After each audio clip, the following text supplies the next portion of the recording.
Assalamu alaikum. Our next session is about anxiety and depression, and we are honored to have with us Deana Helmy. Deana was born and raised in Southern California. She holds a bachelor's degree in psychology and social behavior and a teaching credential from UC Irvine. She completed her master's degree in counseling with an emphasis in marriage and family therapy from Cal State Fullerton. Currently, Deana is a licensed marriage and family therapist, and she is the Director of Counseling Services at IGNA Relief's Crescent Counseling Center in Anaheim. As a native to Southern California, Deana has been very involved in the Muslim community. Her passion has been in bridging the cultural gap between first and second generations, and she has worked extensively with youth and young adults in cultivating a healthy Muslim American identity. Understanding that personal growth is a lifelong journey, she has been involved in various personal development and leadership trainings with the hopes of using her skills to not only promote positive mindsets and lifestyles, but to also empower her community to examine a new narrative for America, one that is built on mutual respect, understanding, and connectedness. Please join me in welcoming Deana. Assalamu alaikum. So first, just the have-to thanks that have to go around, basically. First off to Dr. Sidog for organizing this event, putting it together, and spearheading the efforts. For ICOI for opening their doors and joining with all of their support. To all of the speakers who have already spoken and who will be speaking, coming today to share their wealth of knowledge and expertise with the community.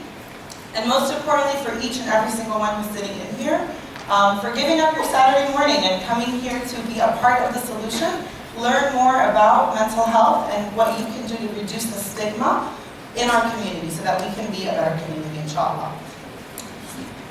So today we'll be talking about anxiety and depression, the very heavy topics, but inshallah it'll be an informative few minutes that we have together.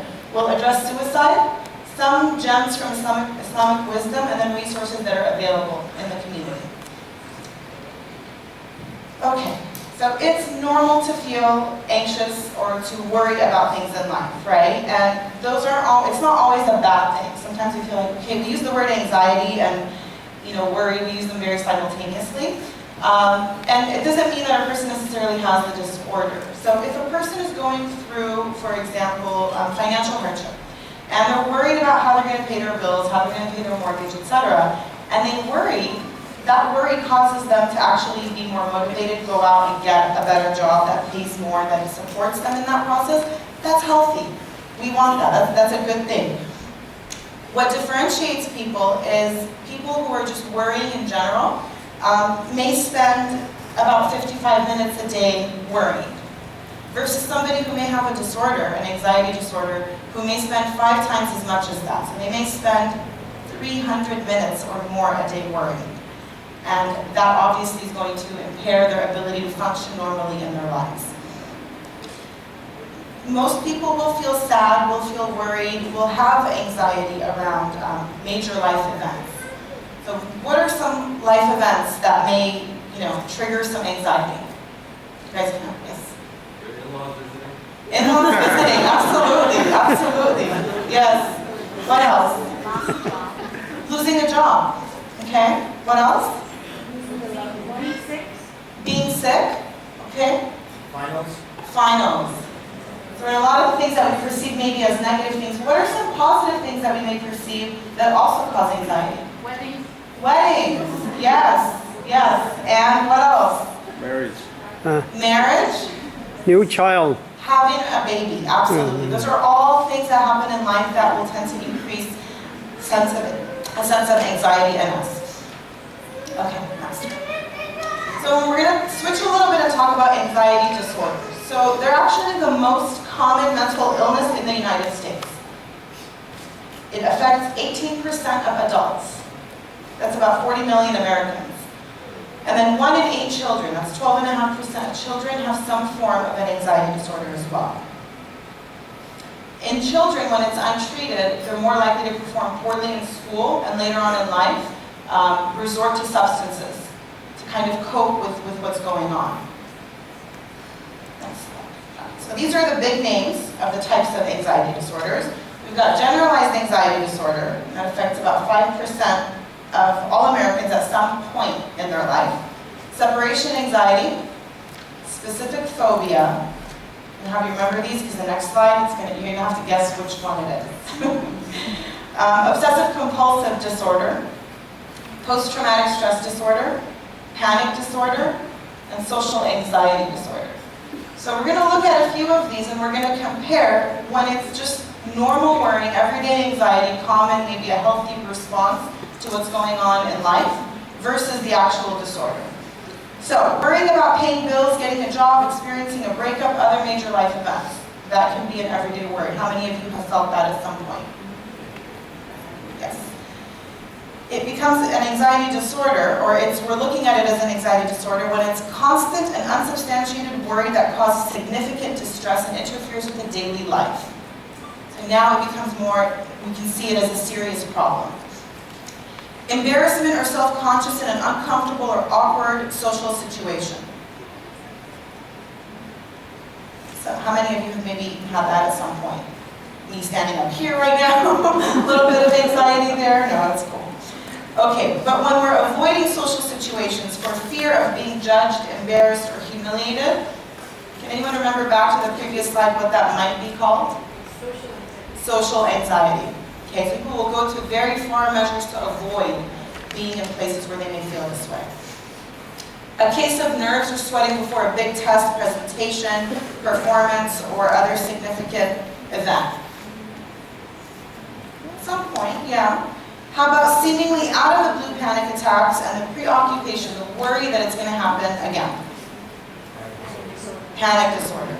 Okay? A realistic fear of a dangerous object, place, or situation. At some point, maybe, there was a dog that was running after you, you were out in the wild and there was a lion, probably got a little bit worried there. But an irrational fear or avoidance of an object, place, or situation that poses little or no actual threat or danger. Specific phobia. Anxiety, sadness, or difficulty sleeping immediately after a traumatic event. We've had that at some point, something's happened and just adrenaline is pumping and it's hard to sleep when your adrenaline is really high. Okay? But when it gets to a point where there's recurring nightmares, flashbacks, emotional numbing related to a traumatic event that occurred months or years before, now we're dealing with PTSD, post-traumatic stress disorder. And the one that I didn't have the little comparison, it's okay. Obsessive compulsive disorder, it becomes excessive thoughts that basically feed into repetitive actions. This could be someone who has to check the lock on the door like 20 times before leaving the house. And it's not because it's just, oh wait, did I forget to lock, did I forget to turn the stove off before I left? That's okay, you can think about that if you were cooking. If it gets to a point where now it's like, okay, they've checked it once and twice and thrice and so on, then we're dealing with obsessive compulsive disorder. Okay. Women have double the risk for anxiety disorders than men. Okay? I know, women are all thinking like, well, it's because the men that are causing the anxiety in us. No. But women are at a higher risk for anxiety disorders in general. And anxiety disorders are often accompanied by other related disorders. So one of the key stats that we want to keep in mind here is 50% of people who are diagnosed with depression also are diagnosed with anxiety. So a lot of times they happen together. Okay? And one of the ways that people use to try to cope with that feeling of worry and they try to just numb that down is they will resort to substances, various substances. Anxiety can cause or exacerbate physical illness. So a lot of times now they're looking at it, they're seeing there's a mind-body connection. Your thoughts and what goes on in your head is directly related to your body. The feelings that you have, they're related to your health as well. And so many times people with anxiety disorders, there's a correlation with heart disease, with gastrointestinal problems, with respiratory issues. And again, like we said before in the previous slide, they'll resort to substances to try to numb or try to cope with a lot of these things. It may be hereditary. So obviously I know, and those of you who have taken any biology or psychology class in college, you've always heard, the whole, nature versus nurture debate, right? Is it genetic or is it environmental? And most of the time when they do all the twin studies and they look at identical twins and they look at various issues, most 99% of the time it's a combination. It's not just one of them. So yes, it may be hereditary. That may put a person at risk for developing an anxiety disorder, but alone, if it just runs in the family or there's that genetic predisposition, does not mean the person is going to be affected by it. So there's also psychological factors and environmental factors that take place as well. It can be managed and it can be treated effectively. So this is, those stats were kind of big. 18% of adults suffer from this, yet at the same time, there's so much that we can do. And a lot of times, one or a combination of these therapies will do the trick. So medication, which, primary care doctor could prescribe a medication, and psychotherapy, going to a mental health professional, talking to them, going through, looking at the thoughts that are impairing the person's functioning, coming up with healthier thoughts and exploring those patterns. And coping strategies, ways, coming up with effective ways to deal with life stressors. And then now there's a big hype around alternative therapies as well. And so there's a lot of research right now on the benefit of mindfulness. And so yoga and meditation, learning how to be present in the moment, how that also helps in dealing with it. So switching over, that was anxiety. Depression, we look at it, what do you guys think of when you hear depression? Without looking at the slide, per se. What comes to mind? Sleeping a lot, oversleeping. Oversleeping, sleeping a lot, Gaining weight. Being sad.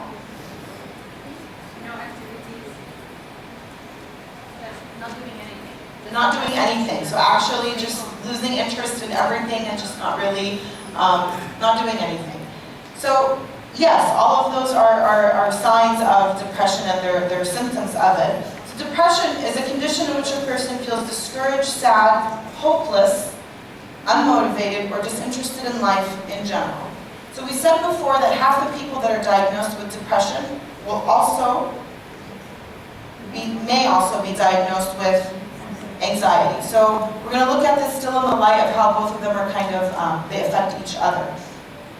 Okay, so people go through this. It could be in response to a major life event. Losing a loved one could trigger this. It doesn't have to cause it necessarily. So big life events may be related to it, however, they may not necessarily be like the single cause. Sometimes for some people who suffer from depression, there is no cause. Things seem to be going great in their life, and they just they're going through, they're not able to get themselves, up in the morning, they're not able to regain that focus that they had, the zeal for life, and just being able to do things that they used to normally do and enjoy.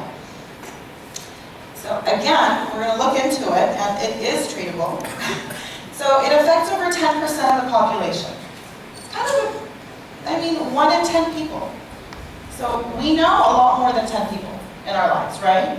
So chances of us knowing someone, chances of us ourselves going through this at some point in time, in our lifetime, it could happen. It's very real. So we're going to go through some myths, right? So anxiety, we kind of just gave you all the info. So now, these are things you may have heard. Yes? There's a question about that statistic. Is that at any one given time, or somebody has been affected by it at any? In the sense of 1 in 10 people? Yes. Will be affected by it. What happened? And so, yeah, I will look into the stat a little bit more. So in the sense of like, if they either had it at some point in their life, or they will be, yeah. Guys, if you have a question, just raise your hand. I'm going to invite them over to you. So depression isn't a real illness. How many of you have heard this before? Oh, just, snap out of it. Like, what do you mean everybody's sad? It's all in your head. Exactly, it's all in your head. No, it is a real illness. It's not all in the person's head. People don't actually choose to be depressed. So when someone is going through depression or they're suffering from depression, it's not a choice that they're making. There are psychological, social, and biological origins that go into it as well. And a lot of times people think like, oh, it's just a weakness of character. Like, you're not strong enough. If you were stronger, you wouldn't be going through this. And they may talk about this stronger psychologically or stronger spiritually. I've heard it in both ways. The idea that if you're just, if you increase your spirituality, you will never have depression. And that's not necessarily the case. Depression is real. It is chemical imbalances in our brain that affect our bodies and affect the way that we think, the way that we feel, and the way that we behave. How about this one? You can snap out of it. Just, come on, let's go out. You can totally get over this. Like, it's not a big deal. Okay? That's not the case. Again, no one chooses to be depressed. There's something going on that's a little bit stronger than them. They need that help. That's that. It happened because of a sad situation. Kind of alluded to this a little bit earlier, that sometimes depression happens, there's no sad event that took place. It's just whatever changes are going through in the body, that's what's happening. And sometimes it is. There's a sad situation, but sad situation doesn't necessarily mean that the person is going to go into depression. If your parents have it, so will you. So people look at it and they're just like, okay, they want to know like the whole family history. Family history, when we go to the doctors, they're important because it tells us if we have a predisposition for it.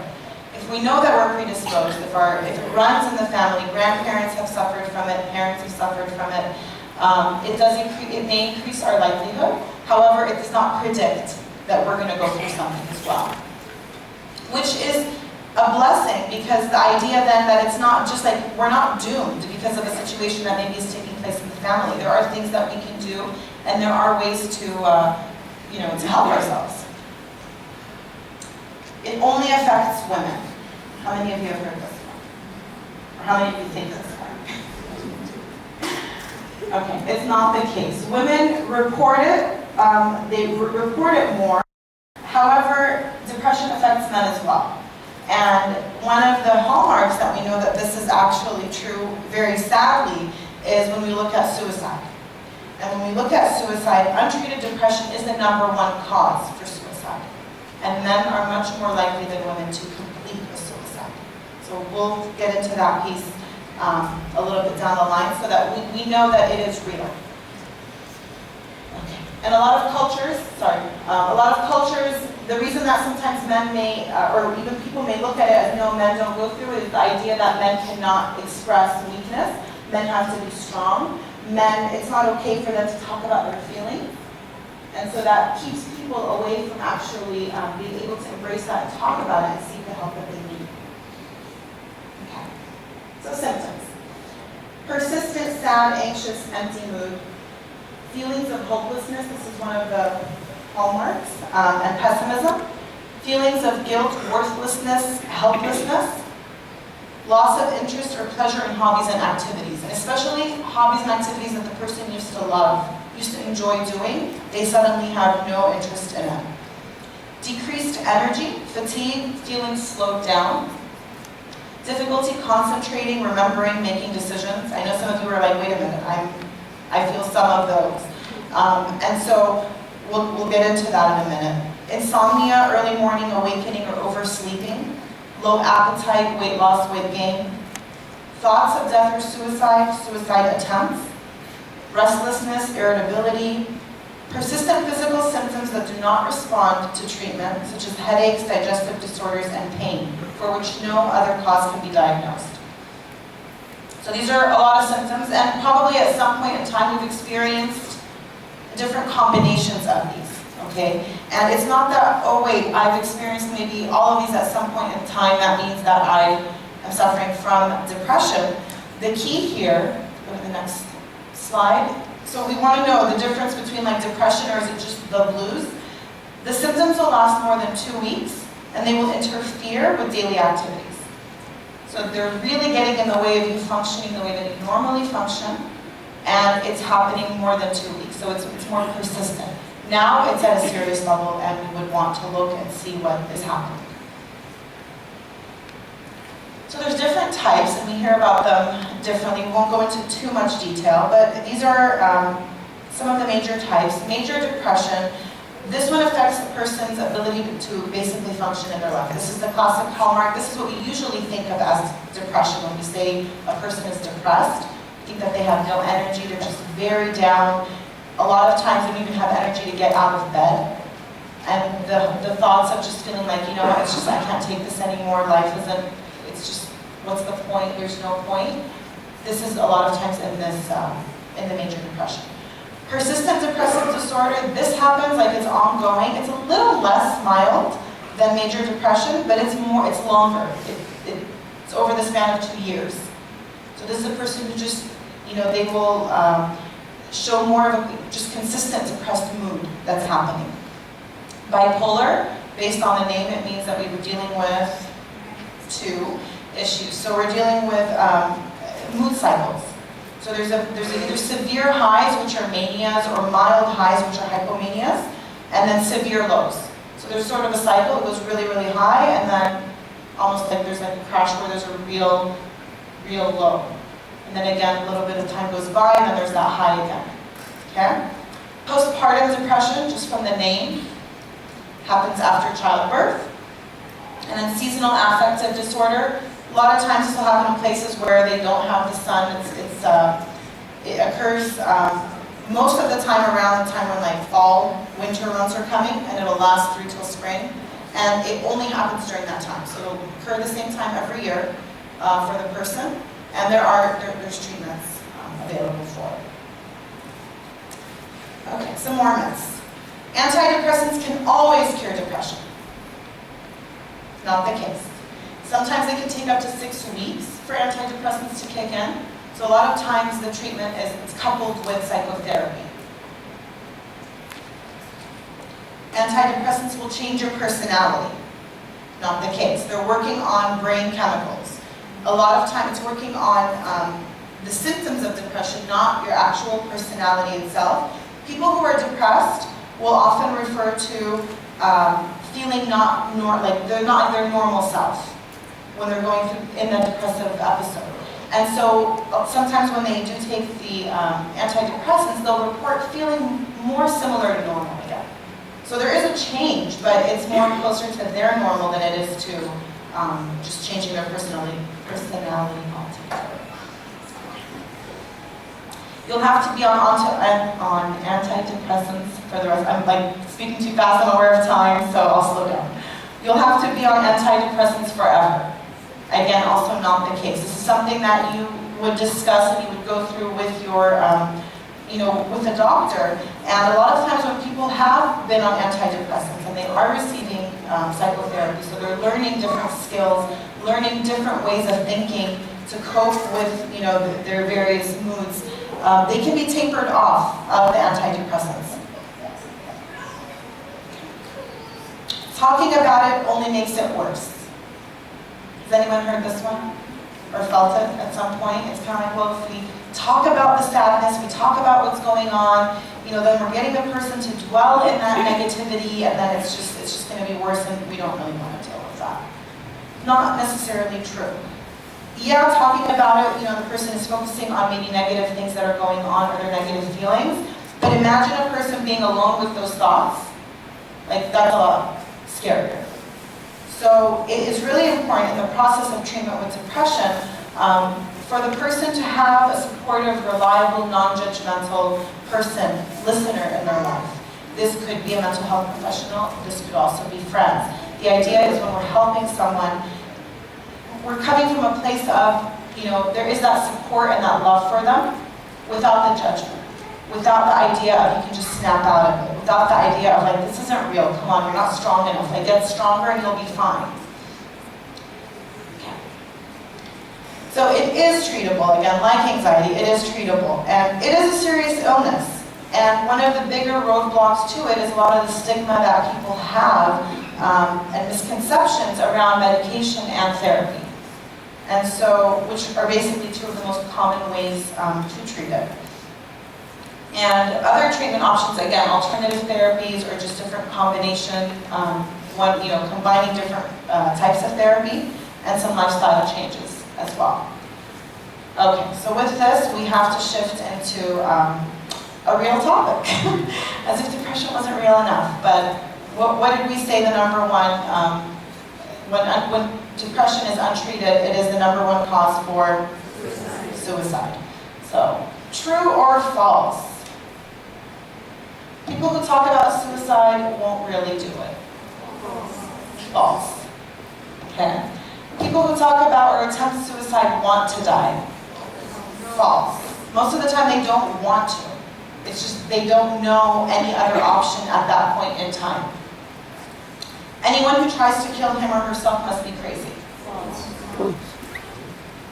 Yeah. If a person is determined to kill himself or herself, nothing is going to stop them.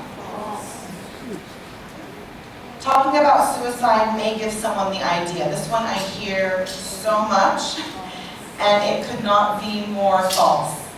Talking about it is not going to give someone the idea. If the idea is there, it's there. And talking about it sometimes actually gives the person a sense of relief that, wow, someone actually said like the S word, like they actually get it. And it's, you know, it's a big thing.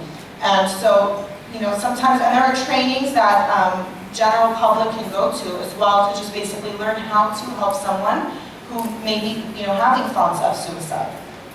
So suicide is the 10th leading cause of death in America, and 43,000 Americans die by suicide each year. And we're guessing this is actually very it's underreported because a lot of suicides do not get, they're not recognized publicly as suicides. So they may look like overdoses, they may look like accidents, but when they dig a little bit deeper, it's most likely it was suicide. So warning signs: talking, writing, or joking about suicide or death. Giving away prized possessions. You'll notice that someone, for example, that you know is just trying to give away things that really mean a lot to them. That's, you know, it's kind of like, wait a minute, but you really liked this, it almost doesn't make sense. Making final arrangements. Having depressive symptoms. This is a big one too. Sudden, unexplained recovery from profound depression. So they were really, really depressed, and all of a sudden, you feel like they're just a lot better, everything is great, and it's all good. Marked feelings of helplessness or hopelessness. Risk-taking behavior, self-mutilating behavior sometimes. It's not always, it can be a warning sign, not necessarily. It can occur by itself and not insinuate or mean suicide. A suicide plan. That's a big one. So if someone's talked about, or you've heard someone kind of talk about how they would go about it, like that's a huge warning sign. Significant change in behavior. Previous attempts. That's people who, most of the time women will attempt it more, and the reason that, but men will pick more lethal means. So they actually have, they complete the suicide. A significant loss, and chemical or drug or alcohol abuse. Those can be warning signs for suicide. So what not to say to someone? Because again, this is something, we know that a lot more people have thoughts of suicide than we actually talk about. So what not to say to someone? This will make you stronger. Okay, so there's a sense of not validating what they're going through, and it does not help the person. The person isn't, like, they want a solution, they want help. Time heals all wounds. So again, these are things that may be dismissing their feelings at that point. I know how you feel. We can't ever know how someone else feels. We can only know how we feel. It could be worse.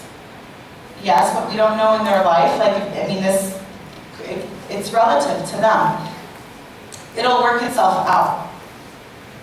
So we don't know for them if it's going to work itself out. And if they think it's going to work itself out, what does that look like? Does that actually include a plan? Okay, so this is sort of just another quick summary. So like we just said, don't minimize the person's feelings or situation. If they have a plan, do not leave them alone. Don't ever use reverse psychology. Reverse psychology can work in other situations, not in this one. So this one definitely, we take it seriously. If we hear that someone is having thoughts, it's a serious thing, and we want to talk about it. Don't try to be a hero and solve it yourself. Seek help. Don't promise to keep the secret. Promise help. So they say, like, I haven't told anyone this, and I've been having these thoughts, but I didn't tell anyone, but you can't. Promise you won't tell anyone. No, we don't promise we're not going to tell anyone. We promise we're going to help them. We're going to get them the help that they need. And don't argue about the person's right to suicide. So how we can help is to listen, show empathy and concern, offer to talk offer to talk to someone in their support system. And a lot of times, if you ask them, is there someone that you'd like me to talk to? Maybe I can talk to them with you to kind of expand the reach of who can help them.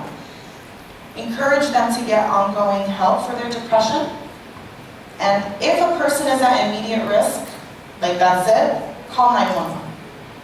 It's okay. The cops will know, they'll be able to handle it. They'll get a whole team on board, but do not put yourself or put the other person in danger's way. Okay, so that was the heavy stuff. We're going to do a little bit of Islamic wisdom just to kind of, so I'm aware of time. I think I'm okay for a little bit. Before shifting here, there is a piece that anxiety and depression and suicide are real things. So a lot of times, again, like we said, anxiety may mask itself, or it may just appear, it's a continuum, so it may just be some worry that's going on right now. Depression might be just some normal sadness in response to an event or in response to situations that are happening. That's okay. We are talking about when it is more serious. So we'll get to the resources after this piece. This piece is more of a way that's meant to just kind of complement a little bit of the mental health help that a person may receive. This is more for just, the minor worries and the minor sadnesses. But it's not, it may not be enough. It may be enough for some people. It may not be enough for others. And so it is important to take serious measures in getting help for serious situations. So we talk about anxiety and sorrow in lighter ways. There is a daily dua that a lot of people may say in their morning supplications and their adhkar, which is Allahumma inni a'udhu bika min al-hammi wal-hazan. And the ham is sort of related to that sense of anxiety, that worry about, the future, worry about what's coming. Hazan is related to depression, thinking about the past and what's happened. And so we reach out to Allah subhanahu wa ta'ala and we ask for support in that, and we seek Allah subhanahu wa ta'ala's help in that way. So we also see that there is a religious foundation for these disorders as well, that it exists and that these are common issues that people deal with. And so what sometimes helps is having, a positive attitude. In some ways, you're just having a positive attitude in Allah. So when we are making this dua, it's still also an element of thinking that Allah subhanahu wa ta'ala is there and Allah responds to us the way that we want for Him to respond to us. Okay. So just kind of some more. So there's the adab bi dhikrillahi tatma'innu qulub, verily the remembrance of Allah subhanahu wa ta'ala. Does the heart find peace? And having, certain attitude of gratitude, being grateful. This one is interesting because it says, he who does not thank the people is not thankful of Allah. So a lot of times when we look at, this is reinforcing that we want human connection, right? So we're dealing with people, there's reasons to thank them. In the stress response for the body, there's actually a neurohormone that is released, oxytocin. People think of that wait, that happens during stress. No, that's, something else. That's the hugging or the cuddling hormone. And no, it's released in the stress response because the body is basically seeking connection. When a person is going through a lot of stress, they need people. The body's saying, bring people on board. Be surrounded by that support. And so we're actually primed that way. And so there is this, it's almost like it's reaching out for help. And then that's a way that we can also support support others in that process. Okay. Trusting in Allah, knowing that whatever is, even with this idea of like if a person is going through depression, they are suffering from anxiety or depression, maintaining that this is something, it's from Allah, it's not a punishment. It's not a punishment by any means, but it serves a purpose in the person's life. And being able to see it that way, because a lot of times, a lot of the mental health issues, and I'm pretty sure the other speakers are going to be addressing this, but people view mental health issues as a punishment from Allah, or it's a sign that a person is not close enough, or they need to do more. Just pray and you'll feel better. That's not necessarily the case. Like, it could be something that we use, that we develop, but it's not just a single line that goes through both. Being patient. If it is an affliction, being patient. If a person has tried that, someone in their family has a mental health issue, maybe they're suffering from anxiety or suffering from depression, being patient in that process. And being grateful for what a person has. Those are some things that can help. So, shifting really quickly to resources that are available. So a lot of times, kind of need to put like primary care physician should be number one in these situations, because they would be the ones, if medication is needed in these circumstances, then they would be the one who are prescribing it. And then various options for community resources for mental health professionals. So up there's Crescent Counseling Center, which is a project of ICNA Relief. We've got Access California Services, are located in Anaheim, and OMED, Multicultural Institute for Development. They're in Irvine as well as in Fullerton. And they all have, these are all nonprofit organizations that have mental health professionals. In addition, yes. I just want to jump in. Both Access and OMED have booths outside, so you can visit their booths outside whenever you have a chance. Yeah, so they have mental health professionals. Also, there's a ton of the speakers who are here that have private practices as well. So if you wanted to go and talk to a psychologist or a marriage counseling therapist or a clinical social worker, that would be a resource as well, either for you or if it's someone that you know. And then there's a few things for suicide crisis hotlines. There's 2 numbers up there. There's also this new feature that the Mental Health Association came up with, which is Text for Teens. People that maybe don't want to talk to someone, but they would feel a lot more comfortable reaching out by texting, they have a number as well. And then ADAA, which is the Anxiety and Depression Association of America, they have a ton of literature if you want to go and learn a little bit more. And finally, there is this new app I just came across. It's called Happify.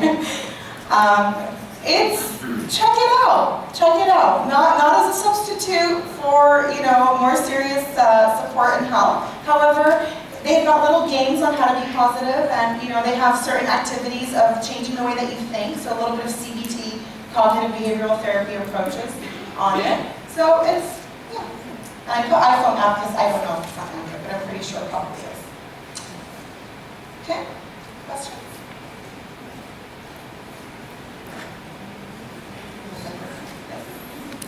Yes.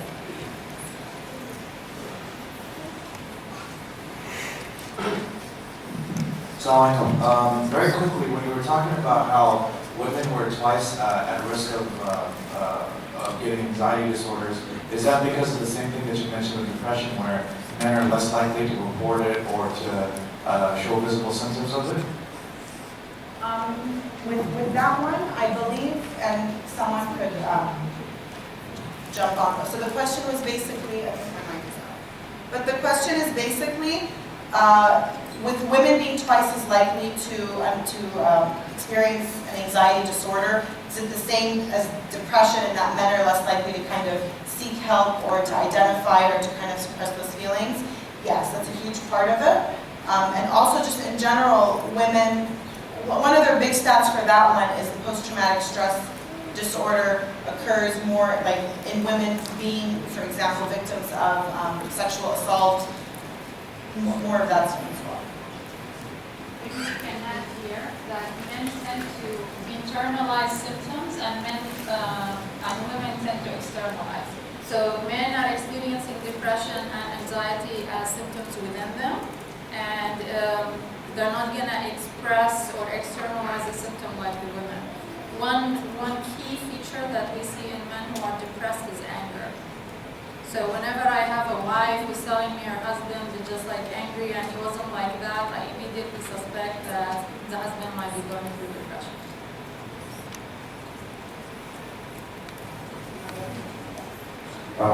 Question, two questions. One is a very general question. First question is, are anxiety and depression statistics the same among Muslims, or are the values and practice of Islam somehow helpful in preventing depression? So, for example, you mentioned, substance abuse. So substance could be drugs or alcohol, but because, a practicing Muslim that wouldn't be drinking alcohol, does that not prevent them from relying upon alcohol to deal with the symptoms of depression? So I don't have actual facts on it. However, I'm going to venture and say that Muslims are still affected comparably to the statistics that are out there. And one of the things also to be very mindful of, because a lot of times we have an assumption or we assume that we don't have substance abuse issues within the Muslim community. We do. It's really, it's real. So about the same. So statistic-wise, yes. Whether or not it buffers or ends up looking a different way, however, the symptoms and the disorders themselves still are affected. And then the other question is a bit more involved. If anxiety and depression is triggered by an event or situation, will simply changing the situation or the event cure it, or does it start with a certain situation or event, and then is it kind of on autopilot until that, not the situation, but the symptoms and the depression and anxiety are addressed? I'm going to say back to you just so I'm clear that I understand what you're saying. So you're saying that if the depression and anxiety are triggered by an event, does it just go on autopilot and it continues until the event changes? Or is there ways that it can be like... Okay, so let's say, for example, there's a life event or there's a life situation that triggers an anxiety and depression. Then will simply changing that life situation or event back to how it was get rid of the anxiety and depression? So it really depends on the situation, on the person's support network, on what the need. Sometimes you can't change that situation. Like there's some situations that just they cannot be changed. The person cannot go back to how it was. So it depends on the person.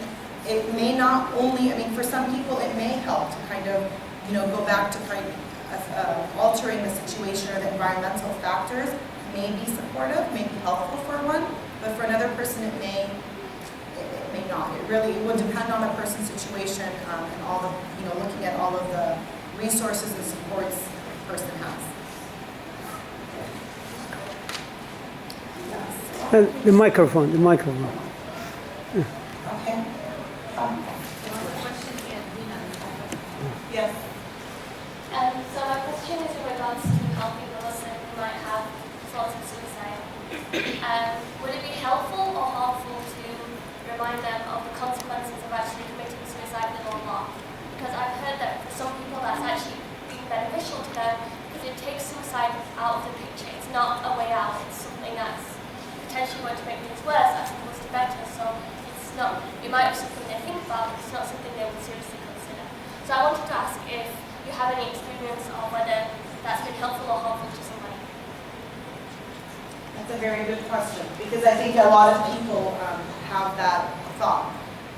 So the question, everyone heard it? It's when dealing with someone the Muslim who may be having thoughts of suicide, is it helpful to remind them of the consequences of suicide with Allah? With this one, I'm going to say if a person is really deep in their thoughts of suicide, they're not going to be processing information the same way as a person who's just, you and I are sitting here and we're functioning at this level cognitively. And if a person is in a state where they're actually actively having thoughts of suicide, their thought capacity might be down here.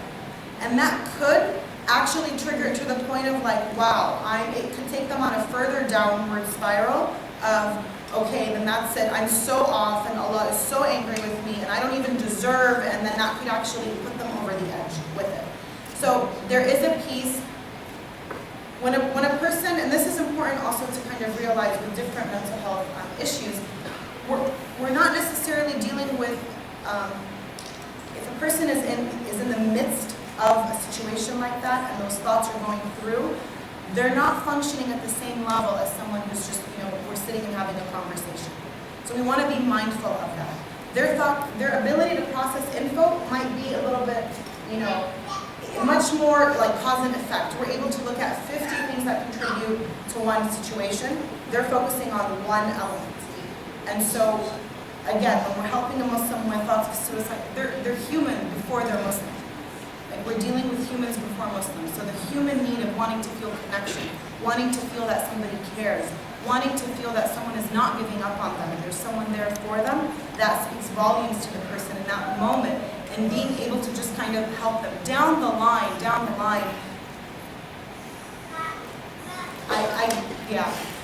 I wouldn't go that route, and I would refrain from that because there is there's more stigma that is generated in communities around, suicides, and it takes away from the reality of it, and it isolates a lot of people from being able to freely talk about it and get the support that they need because of fear of how they're judged if either they have the thoughts or if they know someone who has suicide. Yes. Sometimes when reading all these symptoms, human nature, like we have this, I have this. I feel like half people here think they're depressed. So can you just clarify, like when I think of someone who's depressed, I feel like someone who's sitting in their chair and just getting off in the space for like half an hour. Like, what does a person with depressed actually look like? So it's going to look different for different people. If it's someone you know, you're going to notice that whatever their normal was is not normal anymore. So you want to look at the person's like benchmark of how they work also. Common things that are going to be there are going to be the feelings of helplessness and hopelessness. There's going to be loss of interest in activities they used to like to do. Things that brought them joy, like that's it, nothing is bringing a smile, to their face. They don't even have that desire to do anything anymore. There's going to be shifts in their patterns, but again, the key thing that we're looking at is these symptoms are persisting over 2 weeks. So it's, they're persisting for over 2 weeks and they're impairing a person's ability to function. So that's what we're looking at. It's not just like a vegetable person who's just sitting there and just depressed and sad and looking down. That's how they're usually portrayed, but it's not. It could be actually someone with you at work who's going through that, and you think, like, well, they're at work, so then they must be okay because they were able to get here. But no, they could be going through those symptoms as well. I know, and it's tough. We only have time for one more question. Okay. I just wanted to say for the brother, that's why there are some screening tools like PHQ-9 and stuff. The best thing to do would be to make an appointment with a physician because the stigma of a person sitting there on a chair, that's not depression. That's just, movies or pictures. However, there are some medicines that can mimic the signs and symptoms of depression and vitamin deficiencies like vitamin D and B12, thyroid deficiencies. So it's best if you're feeling it, make an appointment. The worst thing they can say is, no, you're okay, right? How can you help a person who's on both phones and having panic attack in another state? You're on the phone with someone who's having a panic attack in another state? I can't get there. My No. sister has that, and she was calling a couple of times, and I feel so helpless, and I just keep talking to her. And I know her, but she's my sister, so I know her how to calm her down. But if some of your friends, they call you and they're having panic attack, and they worry about, how can you help them? So, and when we're,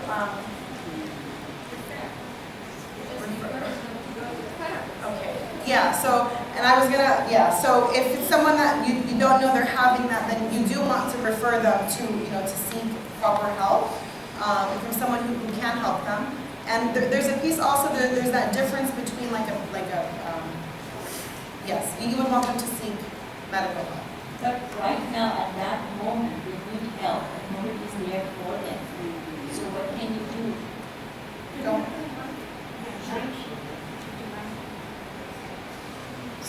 should still call 911 and let them connect to the state where their lady is and try to get them to come out. So you still have to go through your own 911 to get help to them. So just call 911 over here. Yeah, they can still connect. Yeah, interesting as well. And you were doing this stuff. I have a question. We have time. Is OCD easy to treat? And do you have resources in the certain community of psychologists, psychiatrists to treat OCD? Because that could become very expensive and long-term Yes. management.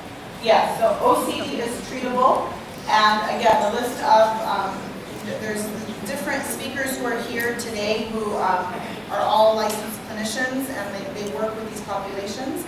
There is help available. So any of the agencies, any of the private practice individuals, I know. Okay, no, I'm sorry. I know there's a lot of questions. Inshallah, we'll have time one-on-one with the speakers later. I just want to clarify from that. That was such a informative talk.